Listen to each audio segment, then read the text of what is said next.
సదాశివసమారంభాం శంకరాచార్యమధ్యమాం అస్మదాచార్యపర్యంతాం వందే గురుపరంపరాం. హరి ఓం. శ్రీ గురుభ్యో నమః. హరి ఓం. పార్థాయ ప్రతిబోధితాం భగవతా నారాయణేన స్వయం వ్యాసేన గ్రథితాం పురాణమునినాం మధ్యే మహాభారతం. అద్వైతామృతవర్షిణీం భగవతీం అష్టాదశాధ్యాయినీం అంబ త్వామనుసందధామి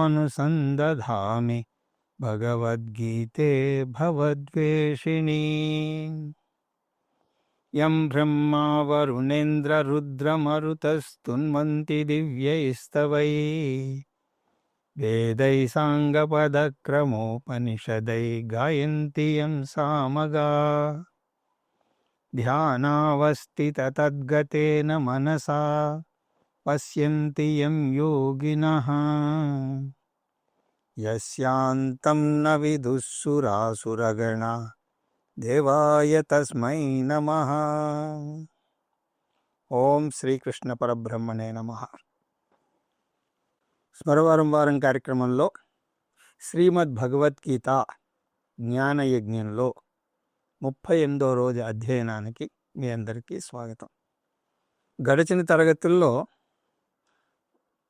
వర్ణాశ్రమ వ్యవస్థలో ఆశ్రమ వ్యవస్థ వ్యక్తి ఎదుగుదలకు తోడ్పడితే వర్ణ వ్యవస్థ సామాజిక అభివృద్ధికి తోడ్పడుతుంది అని మనం చూసాం.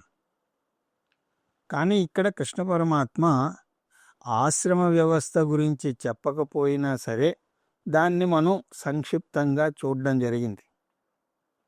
అది వ్యక్తి ఎదుగుదలకు తోడ్పడేటువంటి బ్రహ్మచర్య, గృహస్థ, వానప్రస్థ, సన్యాసాశ్రమములుగా మనం చూడడం జరిగింది. ఇప్పుడు ఈ శ్లోకంలో కృష్ణ పరమాత్మ చెబుతున్నటువంటి వర్ణ వ్యవస్థ గురించి మనం చూడబోతున్నాం. వర్ణ వ్యవస్థ, దీన్నే చాతుర్వర్ణ్యం మయా సృష్ట్యం అని అంటున్నాడు కృష్ణ పరమాత్మ. ఆశ్రమ వ్యవస్థే కాదు, వర్ణ వ్యవస్థ కూడా నేను ఇచ్చాను అని అంటున్నాడు. అందులో 4 వర్ణాలు ఉన్నాయి. అవి బ్రాహ్మణ వర్ణం, క్షత్రియ వర్ణం, వైశ్యవర్ణం, శూద్రవర్ణం. ఈ విభజన 3 కోణాల్లో జరిగింది. జాతి, గుణ, కర్మ ఆధారంగా ఈ విభజన జరిగింది. ఇది గుణ విభాగం. అది స్వభావాన్ని బట్టి ఏర్పడుతుంది. ప్రతి వ్యక్తిలోనూ ప్రాథమికంగా 3 గుణాలు ఉంటాయి. శాస్త్రం వాటిని సత్వ, రజస్తమో గుణాలు అని అంటుంది. ఏ గుణం ప్రధానంగా ఉంటే ఆ గుణాన్ని బట్టి వర్ణ విభజన జరుగుతుంది. ముందు ఆ గుణాల యొక్క లక్షణాలు ఏమిటో మనం చూద్దాం. ఈ గుణాలని గురించి మళ్ళీ 14వ అధ్యాయంలో ఎలాగా చూస్తాం, కానీ ఇక్కడ సంక్షిప్తంగా చూద్దాం. సత్యగుణం బుద్ధి కుశలతను, జ్ఞానాన్ని సూచిస్తుంది. అలాగే రజోగుణం ఉన్నవారు హుషారుగా పనులు చేస్తూ ఉంటారు. ఒక్క క్షణం కూడా వారు ఖాళీగా కూర్చోలేరు. ఉత్సాహం ఉరకలు వేస్తూ ఉంటుంది వారిలో. ఇక తమో గుణం ఎక్కువగా ఉన్నవారు మందకొడిగా, నిద్రమత్తులో ఉన్నట్టు ఉంటారు. ఏ పని చేయరు. అంతర్గత చలాకీతనం ఉండదు. అంటే బుద్ధిపరంగానూ ఉండదు, బాహ్యంగానూ చలాకీగా ఉండరు. ధ్యానం చేసేటప్పుడు బాహ్యంగా పని చేయడం లేదు, కానీ మనస్సు చలాకీగా ఉంటుంది. పరుగులు తీసేటప్పుడు మనస్సు చలాకీగా ఉండదు, కానీ శరీరం చలాకీగా ఉంటుంది. అదే నిద్రపోయేటప్పుడు మనస్సు, శరీరం 2 కూడా పడుకుని ఉంటాయి. అంటే తమో గుణం ఉన్నవాళ్ళు నిద్రపోతున్నట్టు లెక్క. మొదటి రకంలో సత్వగుణం ప్రధానంగా ఉంటుంది. దానికన్నా తక్కువ స్థాయిలో రజోగుణం ఉంటుంది. చాలా తక్కువ స్థాయిలో తమో గుణం ఉంటుంది. ఇటువంటి వ్యక్తిని గుణబ్రాహ్మణుడు అని అంటారు. అతను ఏ కులంలో పుట్టినా సరే సత్వగుణం ప్రధానంగా ఉంటే గుణబ్రాహ్మణుడే. అతని గుణాలు ఈ వరుస క్రమంలో ఉంటాయి. సత్వగుణం ఎక్కువగా, దానికంటే తక్కువగా రజోగుణం, ఇంకా తక్కువగా తమో గుణం ఉంటుంది. కాబట్టి SRT అని చెప్పచ్చు. ఇతను అంతర్ముఖుడిగా తెలివైన వాడుగా ఉంటాడు. రెండవ రకం వారిలో రజోగుణం ప్రధానంగా ఉంటుంది. తక్కువ స్థాయిలో సత్వగుణం ఉంటుంది. చాలా తక్కువ స్థాయిలో తమో గుణం ఉంటుంది. ఇటువంటి వ్యక్తిని గుణక్షత్రియుడు అని అంటారు. ఇతను చాలా హుషారుగా కర్మలు చేస్తూ ఉంటాడు. బహిర్ముఖంగా ఉండి సమాజానికి సేవ చేస్తాడు. అతను చేసే కర్మల వల్ల అతను కూడా బాగుపడవచ్చు, కానీ సమాజం పొందేటువంటి లాభమే అతని వల్ల ఎక్కువ ఉంటుంది. అతని యొక్క గుణాలని ఈ విధంగా ఈ క్రమంలో చెప్పచ్చు. రజగుణం, సత్వగుణం, తమో గుణం అంటే RST అని చెప్పచ్చు.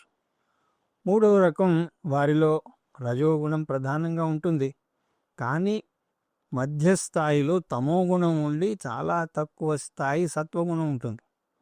ఇటువంటి వ్యక్తి గుణవైశ్యుడు. ఇతను కూడా గుణక్షత్రియుడిలాగే చాలా హుషారుగా పనులు చేస్తాడు.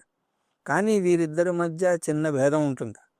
ఏమిటా భేదం అంటే గుణవైశ్యంలో సత్వగుణం చాలా తక్కువగా ఉంటుంది. కాబట్టి అతను చేసేటువంటి కర్మలు ఎక్కువ స్వార్థపూరితంగానే ఉంటాయి. గుణక్షత్రియుడు నిస్వార్థంగా కర్మలు చేస్తే గుణవైశ్యుడు స్వార్థంతో కర్మలు చేస్తాడు. ఇతని గుణాలను వరుస క్రమంలో చూడాలి అంటే రజోగుణం, తర్వాత తమోగుణం, తర్వాత సత్వగుణాలు ఉంటాయి. RTS అని అనవచ్చు. వీరు ధార్మిక పనులు చేసినా సరే అందులో కూడా స్వార్థం ఉంటుంది. కొంతమంది తీర్థయాత్రలను ఏర్పాటు చేస్తూ ఉంటారు, కానీ అక్కడ కూడా స్వార్థం చూపించి తీసుకున్నటువంటి డబ్బుకి తగిన న్యాయం చేయరు. వారు చేసే వసతి, భోజన సదుపాయాలు ఇవన్నీ కూడా చాలా దారుణంగా ఉంటాయి. నాలుగవ రకం వారిలో తమో గుణం ప్రధానంగా ఉంటుంది. రజోగుణం కాస్త తక్కువ స్థాయిలో, సత్వగుణం చాలా తక్కువ స్థాయిలోనూ ఉంటుంది. ఇటువంటి వ్యక్తిని గుణశూద్రుడు అని అంటారు. వీరిలో రజ, సత్వగుణాలు తక్కువ స్థాయిలో ఉంటాయి. కాబట్టి మనస్సు హుషారుగా ఉండదు, శరీరం చలాకీగా ఉండదు, మందకుడిగా ఉంటారు. ఇతను ఏదైనా పని చేస్తే అది ఏదో యాంత్రికంగా, ఆలోచనారహితంగా ఉంటుంది. అతని యొక్క గుణాలు ఈ వరుస క్రమంలో చెప్పచ్చు. తమోగుణం మొదట, తర్వాత రజోగుణం, తర్వాత సత్వగుణం అంటే TRS అని అనవచ్చు. కర్మ విభాగం ఈ విభజన వారు చేసేటువంటి పనిని బట్టి ఉంటుంది. బుద్ధికి సంబంధించినటువంటి ఉద్యోగాలన్నీ కూడా బ్రాహ్మణ కర్మ కిందకు వస్తాయి అని అంటుంది శాస్త్రం. ఉదాహరణకు విద్యాబోధ, రీసెర్చ్ ఇవన్నీ కూడా అతని బుద్ధికి సంబంధించినవి. అందులో అపరావిద్య ఉండొచ్చు, పరావిద్య కూడా ఉండవచ్చు. దీని కింద టీచర్లు, వేద గురువులు, వేదాంత గురువులు, కాలేజీ లెక్చరర్లు అందరూ కూడా కర్మ బ్రాహ్మణులు. రెండవ రకం కర్మ పరిపాలనా యాజమాన్యం వహించడం, చట్టం, ధర్మం నియంత్రించడం, రక్షణ, పరిపాలన ఇవన్నీ కూడా క్షత్రియ కర్మలు. క్షత్రియ కర్మలను చేసేవారిని కర్మక్షత్రియులు అని అంటారు. ఇక మూడవ రకం కర్మ ఆర్థిక వ్యవస్థకు సంబంధించినది. వ్యాపారం, వ్యవసాయం, వైశ్యకర్మలు అని అంటారు. వైశ్యకర్మలు చేసేవారిని కర్మ వైశ్యులు అని అంటారు. ఇక నాలుగవ రకం పై ముగ్గురికి తోడ్పడేటువంటి వారికి బుద్ధి అనవసరం. వారు అనేక రంగాల్లో పనులు, ప్రణాళికలు వేస్తారు. వాటిని అమలు పెట్టేవారు కావాలి. పై ముగ్గురు కూడా అనేక ప్రణాళికలు వేస్తారు. వారు తలపెట్టినటువంటి పనులలో వారికి సహకారం కావాలి. వీరు తక్కిన వారు వేసిన ప్రణాళికల కోసం యాంత్రికంగా వాటిని అమలు చేస్తూ ఉంటారు. ఇలాంటి కర్మను శూద్రకర్మ అని అంటారు. శూద్రకర్మను చేసేవారిని కర్మశూద్రులు అని అంటారు. ఇక్కడ ఒక విషయం మనం గమనించాలి. కర్మబ్రాహ్మణుడు గుణబ్రాహ్మణుడు కావచ్చు, కాకపోనవచ్చు. కర్మబ్రాహ్మణుడు గుణబ్రాహ్మణుడు అయి తీరాలి అన్న నియమమేమీ లేదు. ఒక వ్యక్తి వేదాలను బోధిస్తూ ఉండవచ్చు. కర్మపరంగా అతను కర్మబ్రాహ్మణుడవుతాడు. కానీ ఆ వేదాలను అమ్మి లాభం చేకూర్చుకోవాలి అని అనుకుంటే అతను గుణవైశ్యుడవుతాడు. అందువల్ల ఒకే వ్యక్తి కర్మబ్రాహ్మణుడు గుణబ్రాహ్మణుడు కూడా అవ్వచ్చు, కాకపోనవచ్చు. ఇక జాతి విభాగం, ఇది పుట్టడం వల్ల ఏర్పడినటువంటి విభాగం. సంస్కృతంలో పుట్టుకను జన్మ లేదా జాతి అని అంటారు. బ్రాహ్మణుడికి పుట్టినటువంటి వ్యక్తి బ్రాహ్మణుడు అవుతాడు. జాతి బ్రాహ్మణుడు పరిపాలన వైపు మొగ్గు చూపితే అతను కర్మక్షత్రియుడు అవుతాడు. అందులో లాభం పొందాలని గనక చూస్తే గుణవైశ్యుడవుతాడు. అంటే అతను జాతి బ్రాహ్మణుడు, కర్మక్షత్రియుడు, గుణవైశ్యుడు అవుతాడు.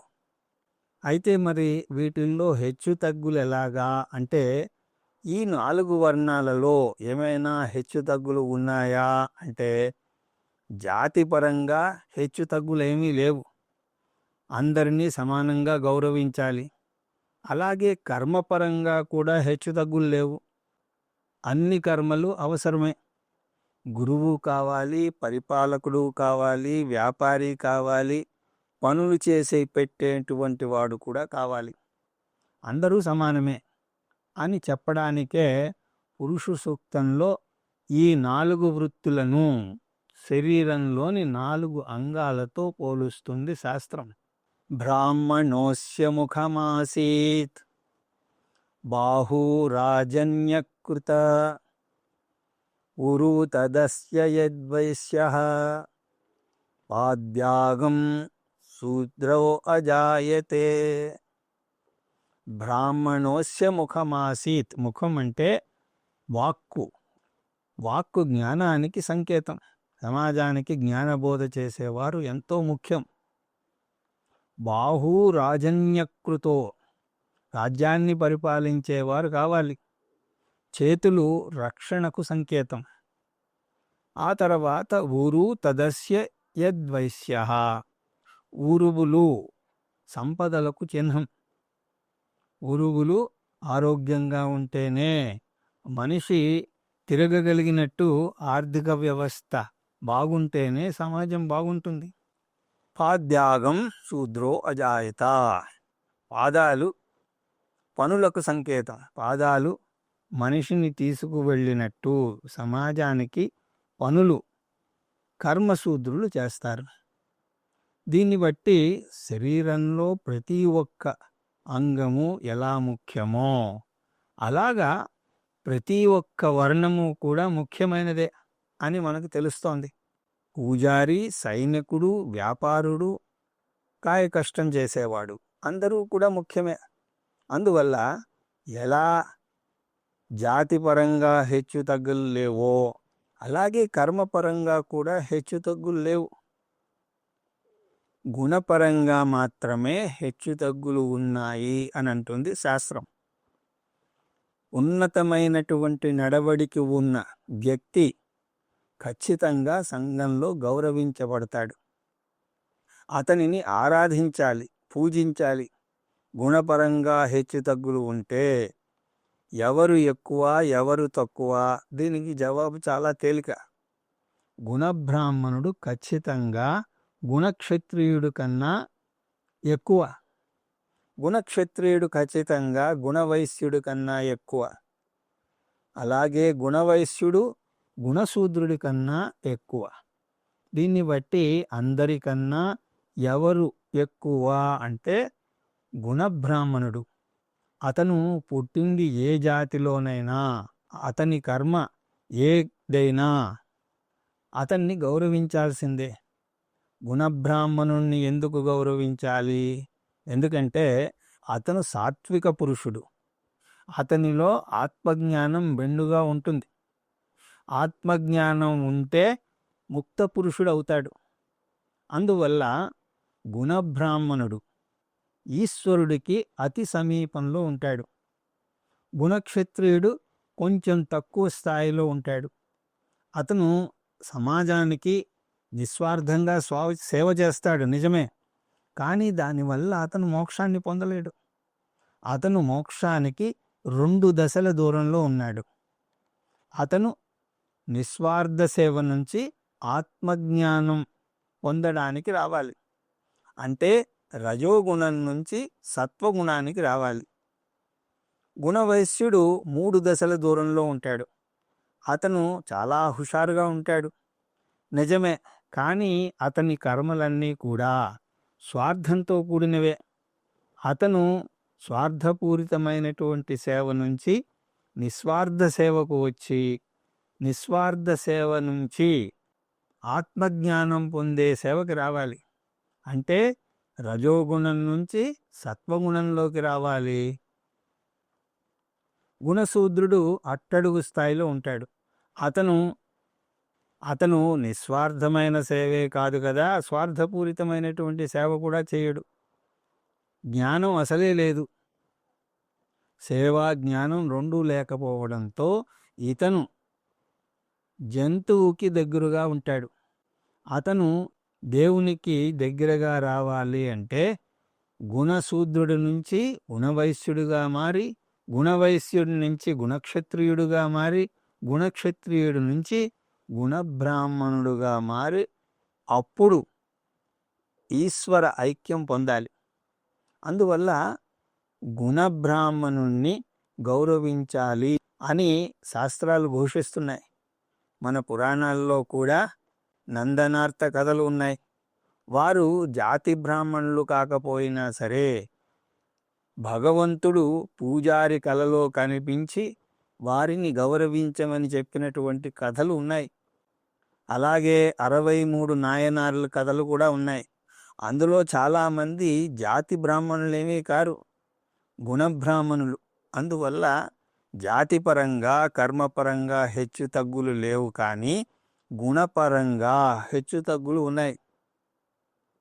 గుణబ్రాహ్మణుణ్ణి గౌరవించడమే కాదు, మనమందరము కూడా గుణబ్రాహ్మణులం అవ్వాలి అని అంటుంది శాస్త్రం.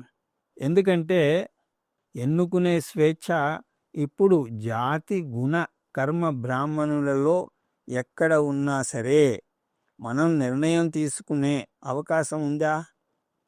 జాతిపరంగా మనమేమీ చేయలేం. మనం ఏదో ఒక కులంలో పుట్టేశాం. జాతి బ్రాహ్మణులుగానో, జాతి క్షత్రియులుగానో, జాతి వైశ్యులుగానో, జాతి శూద్రులుగానో పుట్టేశాం. ఇందులో ఎలాగూ స్థాయి భేదాలు లేవని కూడా మనం చూసాం. గుణపరంగా మారవచ్చునా అంటే, మనం ఒకవేళ గుణశూద్రుడు అయితే గుణబ్రాహ్మణుడిగా అవ్వవచ్చా అంటే, గుణబ్రాహ్మణుడిగా నిక్షేపంగా అవ్వచ్చు. నిజానికి అవాలి కూడా అని ఇంతకు ముందే మనం చూసాం. అసలు మనకు ఉన్న సాధనలన్నీ కూడా గుణపరంగా ఈ మార్పులు పొందడానికే. నిజానికి తమో గుణం మన జన్మ హక్కు. ఆలస్యం హి మనుష్యాణం శరీరస్థో మహాన్ రిపుః. బద్ధకం మన స్థూలకాయం యొక్క స్వరూప లక్షణం. ఈ విషయం శాస్త్రమే చెప్తుంది.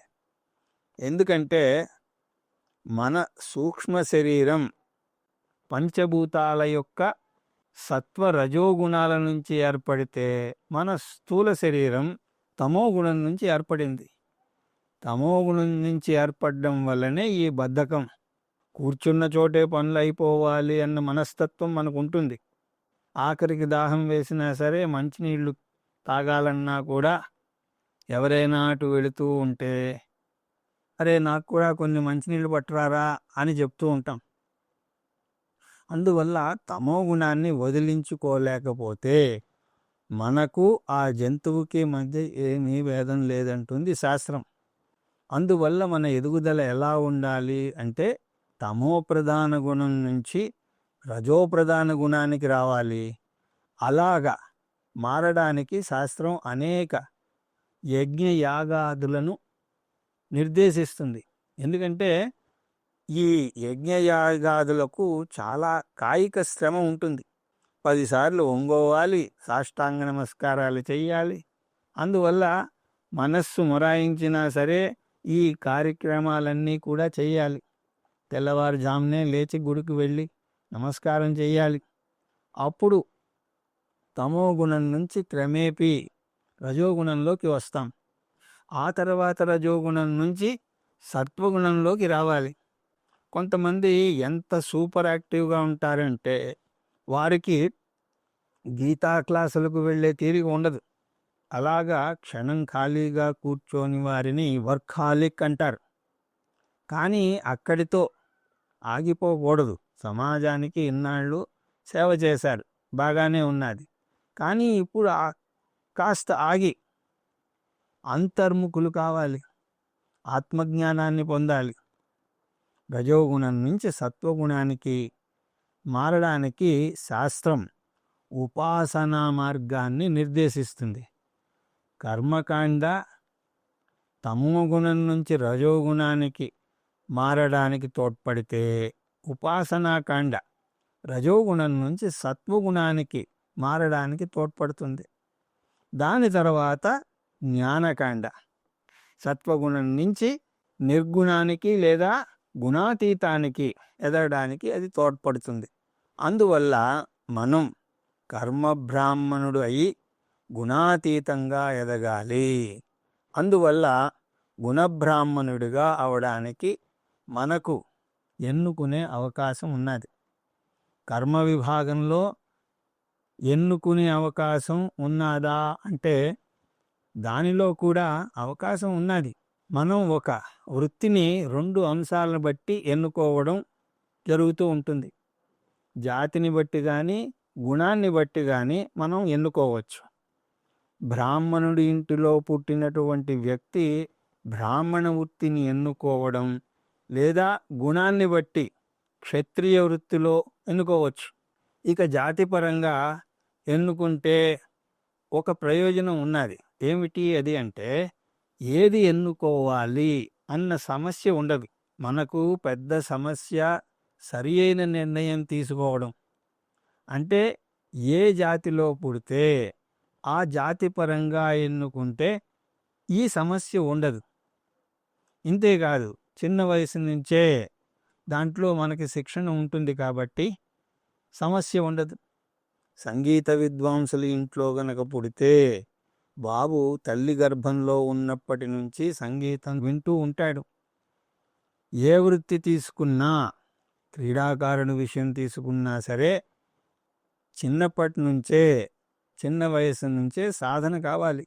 అంతేకాదు, ఆహార నియమాలు కూడా తోడ్పడాలి. బ్రాహ్మణుడి యొక్క ఆహారం వేరు, క్షత్రుడి యొక్క ఆహారం వేరు. బ్రాహ్మణుడికి సాత్వికం అవసరం.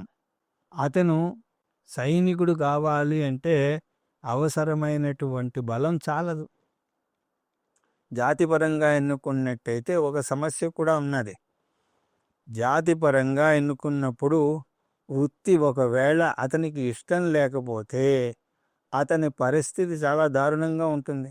గుణపరంగా ఎన్నుకున్నా కూడా లాభ నష్టాలు ఉంటాయి.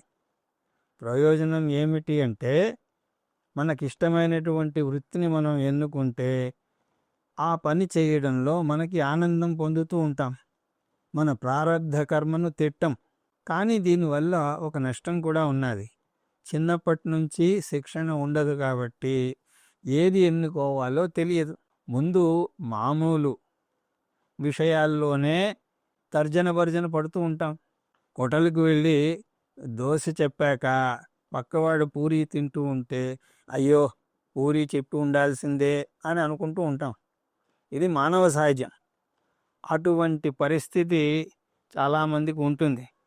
కొంతమంది అయితే ఈ కారణంగానే అనేక ఉద్యోగాలు మారుతూ ఉంటారు కూడా. చాలా కాలం జాతిని బట్టి కర్మ ఉండేది, కానీ గతంలో కూడా కొంతమంది వేరేవి ఎన్నుకున్న సందర్భాలు కూడా లేకపోలేదు. ద్రోణాచార్యులు వారి విషయం తీసుకుంటే వారు జాతి బ్రాహ్మణుడు, కానీ క్షత్రియ ధర్మమైనటువంటి యుద్ధం చేయడానికి వచ్చాడు. అలాగే విశ్వామిత్రుడు జాతి క్షత్రియుడు, కానీ ధ్యానం తపస్సు చేశాడు, గుణబ్రాహ్మణుడయ్యాడు. జాతిపరంగా కర్మపరంగా వృత్తిని ఎన్నుకోండి, కానీ ధర్మపరంగా జీవించండి అంటుంది శాస్త్రం. డబ్బు కోసం వృత్తిని ఎన్నుకోవద్దు అని అంటుంది.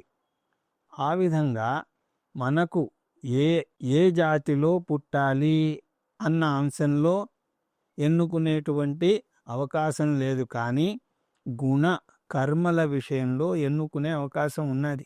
ఈ వర్ణ వ్యవస్థను వేదాలు విధించాయి. ఆ వేదాలను మానవాళికి భగవంతుడు అందిస్తున్నాడు. భగవంతునిగా కృష్ణుడు ఇక్కడ ఈ వర్ణాలను సృష్టించాను అని అంటున్నాడు. ఈ నేపథ్యంలో ఈ శ్లోకాన్ని మళ్ళీ ఒకసారి చూద్దాం. చాతుర్వర్ణ్యం మయా సృష్టం గుణకర్మ విభాగశః. గుణ కర్మలను ఆధారంగా నేను ఈ వర్ణాలను సృష్టించాను.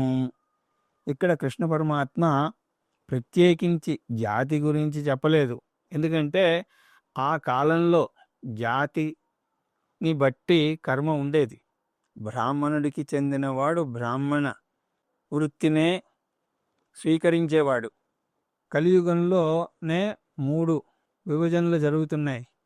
నిజానికి కృష్ణ పరమాత్మ చెప్పాలనుకున్నది అంశం ఇది కాదు. కృష్ణ పరమాత్మ నేను కూడా కర్మ చేస్తాను, కానీ నన్ను కర్మ బంధించదు అని. పరమాత్మ సృష్టికర్త, స్థితికర్త, లయకర్త, వేదాల ద్వారా ధర్మకర్త. అందువల్ల ఎప్పుడూ కర్మ చేస్తూనే ఉంటాడు. అద్భుతం ఏమిటి అంటే అంత కర్మ చేసినా కూడా అతన్ని ఏమాత్రం కూడా కర్మ బంధించదు. అర్జునుడు కర్మ బంధిస్తుంది కాబట్టి కర్మ నుంచి పారిపోవాలి అని అనుకుంటున్నాడు. అందువల్ల అర్జున, కర్మ నుంచి పారిపోవాలని చూడకు అని చెప్పాలనుకుంటున్నాడు ఇక్కడ కృష్ణ పరమాత్మ. అర్జునుడు పుట్టుక వల్ల జాతి క్షత్రియుడు, అంతేకాదు అతను గుణపరంగా కూడా క్షత్రియుడే. అర్జునుని వంటి వారు అడవిలోకి వెళ్ళినా సరే నాయకుడు కాకుండా ఉండలేరు. అందువల్ల అతను కర్మను వదల్లేడు, వదలనవసరం కూడా లేదు. కర్మ చేసినా కూడా శాంతియుతంగా ఉండవచ్చు.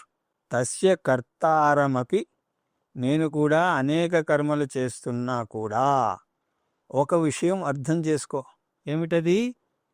అకర్తారం మాం విద్ధి, నేను ఆ కర్మలకు బద్ధుణ్ణి కాను అని తెలుసుకో.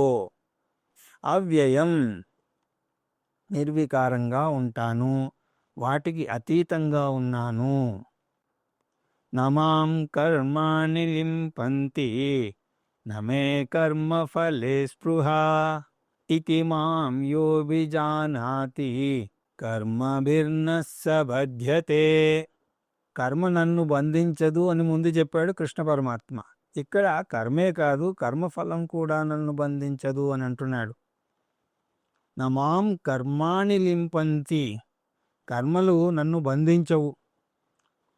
భగవంతుడు కర్మ సిద్ధాంతం ప్రకారం మీకు ఏది రాసి పెట్టి ఉంటే అది ఇస్తాడు. మీరు ఏది కావాలనుకున్నారో అది మీ తలరాతలో లేకపోతే ఇవ్వడు. మీకు ఏది రాసి పెట్టి ఉంటే అదే ఇస్తాడు అని అంటే, ఇక్కడ ఒక విషయాన్ని జాగ్రత్తగా గమనించాలి. ఒక పని యొక్క ఫలితం గురించి ప్రణాళిక వేయడం వేరు, దాని గురించి బెంగపడడం వేరు. శాస్త్రం ఎప్పుడూ కూడా ప్రణాళిక చేయవద్దు అని చెప్పదు. ఆ మాటకొస్తే ప్రణాళిక వేయకుండా ఏ పని చేయలేరు కూడా. ఒక ఊరు వెళ్ళాలంటే దానికి రైలు టిక్కెట్టో విమానం టిక్కెట్టో ఏదో ఒకటి కొనుక్కోవాలి. ప్రణాళిక లేకపోతే పని సవ్యంగా అవదు. వేదాంతం ప్రణాళిక వెయ్యవద్దు అని అనదు. నిజానికి ప్రణాళిక వేస్తేనే మీరు మరింత సమర్థవంతులవుతారు. ఫలితం గురించి బెంగపడితే సమర్థత తగ్గుతుంది. ప్రణాళిక వేయడం సమర్థతను పెంచితే బెంగపడడం సమర్థతను తగ్గిస్తుంది. కానీ మీరు ప్రణాళిక వేసుకున్నారో బెంగపడుతున్నారో నీకెలా తెలుస్తుంది అంటే, చాలామంది బెంగనే ప్రణాళికగా పొరబడుతూ ఉంటారు. రెండింటికి మధ్య సూక్ష్మ భేదం ఉన్నది. ప్రణాళిక మీరు కోరి ప్రయత్నపూర్వకంగా చేసేటువంటి చర్య. మీరు కోరుకున్న సమయంలో ప్రణాళిక వేసుకోవచ్చు. బెంగ విషయానికి వచ్చేసరికి అలా కాదు. అది మీకు తెలియకుండానే యాంత్రికంగా జరుగుతుంది. ఇవాళ సాయంత్రం 6 నుంచి 7 వరకు నేను బెంగపడతాను అని మీరు ప్రత్యేకించి దానికి సమయాన్ని కేటాయించలేరు. అందువల్ల ఒకసారి ప్రణాళిక వేసి దాన్ని ఆచరణలో పెట్టడానికి నిర్ణయించుకున్నాక అది జరుగుతుందో లేదో అని బెంగపడకండి.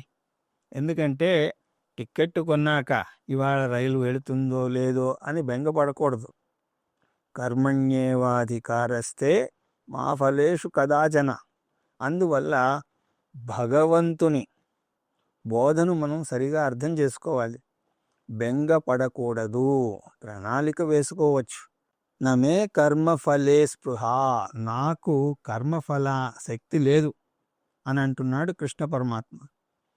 ఆయన తీసుకున్న ప్రత్యేక మందు ఏమిటి అంటే జ్ఞానం. హోరున వర్షం కురుస్తూ ఉంటే మీరు వానను ఆపలేరు, కానీ రెయిన్ కోట్ వేసుకుని వెళితే తడవకుండా వెళ్ళగలరు. జ్ఞానశక్తి, జ్ఞాన రక్షణ, జ్ఞానం అన్ని సమస్యలకు పరిష్కారం.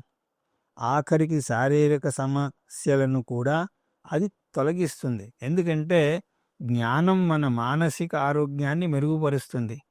మన అనారోగ్యానికి సగం కారణం మానసిక దౌర్బల్యమే. కాబట్టి ఎప్పుడైతే మానసిక ఆరోగ్యం మెరుగుపడుతుందో అప్పుడు శారీరక ఆరోగ్యం కూడా మెరుగుపడుతుంది. విష్ణుమూర్తి చేతిలో సుదర్శన చక్రం ఉంటుంది. దర్శనం అంటే జ్ఞానం, సుదర్శనం అంటే సరి అయినటువంటి జ్ఞానం. ఈ సుదర్శన చక్రంతో సంసారాన్ని నాశనం చేసుకోవచ్చు.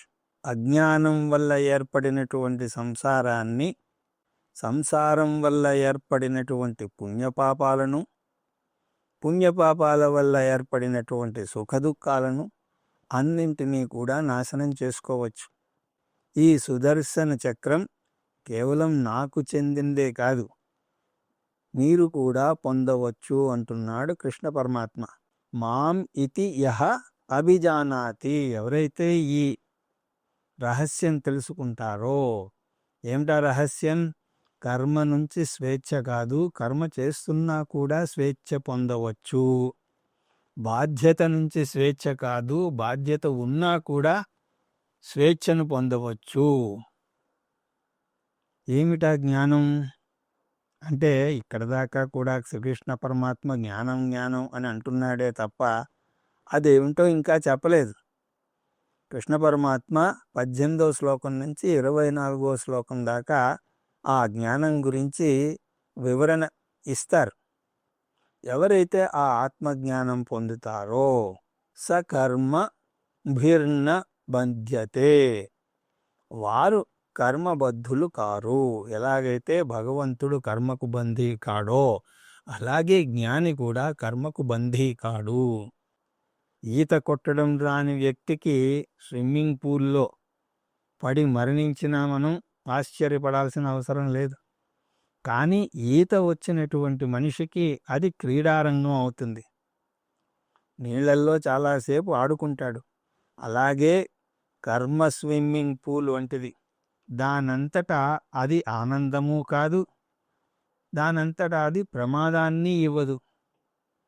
దానిలో దిగే ముందు అతనికి ఉన్నటువంటి సంసిద్ధతను బట్టి, నేర్పును బట్టి ఉంటుంది. జ్ఞానికి కర్మ ఒక క్రీడ లాంటిది, అజ్ఞానికి కర్మ ఒక బంధం. అందువల్ల భగవంతుడు అవతారాన్ని ఎత్తినప్పుడు చేసేటువంటి కర్మలను లీలా అని అంటాం. రాక్షస సంహారం కూడా లీలే. జ్ఞానికి కూడా ప్రతి ఒక్క చర్య లీలే. లీల అంటే ఆట అని ఈ శ్లోకం ద్వారా మనకి తెలియజేశారు. ఆ తర్వాత వచ్చేటువంటి బోధను తర్వాత తరగతుల్లో దర్శించే ప్రయత్నం చేద్దాం అని తెలియజేసుకుంటూ హరి ఓం తత్సత్.